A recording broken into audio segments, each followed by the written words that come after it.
Welcome back to MMA Al Dente. Shannon Ross versus Kleydson Rodrigues. Shannon is the Aussie. He's got a 12-6 record, 6 TKOs, 1 submission, 5 decisions, and his 6 losses come 2 via knockout, 1 via submission, 3 via decision. He was knocked out by Vinicius Salvador in his last fight, the Contender Series, in a fight where he showed a lot of grit, though. He was kind of knocked out twice.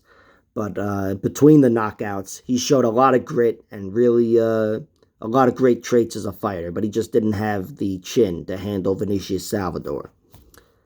And before that, he was submitted by a guy, Steve Erceg, who I mentioned last week, I think, when talking about Seungwoo Choi.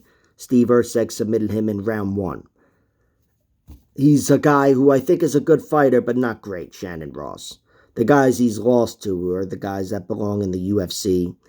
Not trying to knock him. Shannon Ross seems like a good fighter. He certainly got good hands.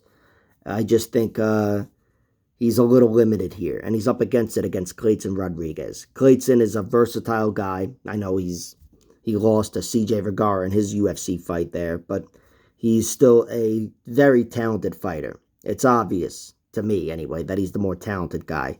On the ground, certainly, and on the feet. I think he could win either way. I think he could win the Steve Erceg way, duplicate that fight, or I think he could even, not exactly duplicate the Salvador fight, but I think he could knock out Shannon Ross.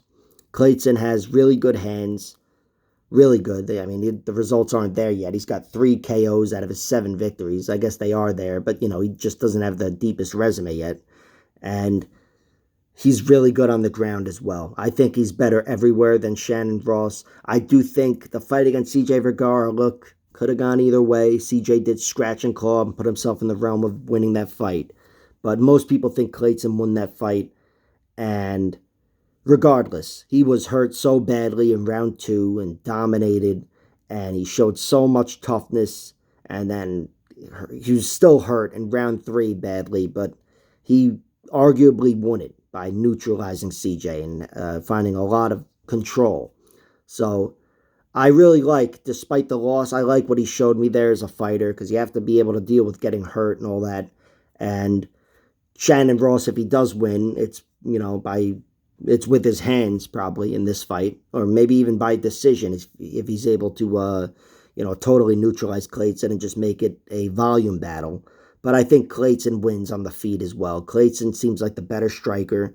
I haven't seen him hurt, even though he leaves himself open.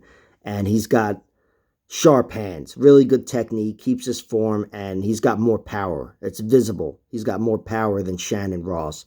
So I think he would find a finish here, either on the ground or on the feet. I think it's going to happen in the first round and a half, to be honest. That's why I like the under, just because whatever, it's under minus 110 for 2.5 rounds. I like that. It's pretty much a bet on Kleydson. And I also like Kleydson via finish, plus 135. I think it covers everything, obviously, aside from the decision, of course. I just think Shannon Ross is, this is one of those fights where levels. I think Kleydson will prove to be on a different level than Shannon Ross. Kleydson belongs in the UFC. Shannon Ross, I'm not so sure about. So I like Kleydson. I like a lot about him to win this fight. But betting-wise, I'm betting on his offense and some holes in Shannon Ross's game. Plus 135, Rodrigues gets the finish. Like, share, subscribe, all that horseshit. Check out my other videos.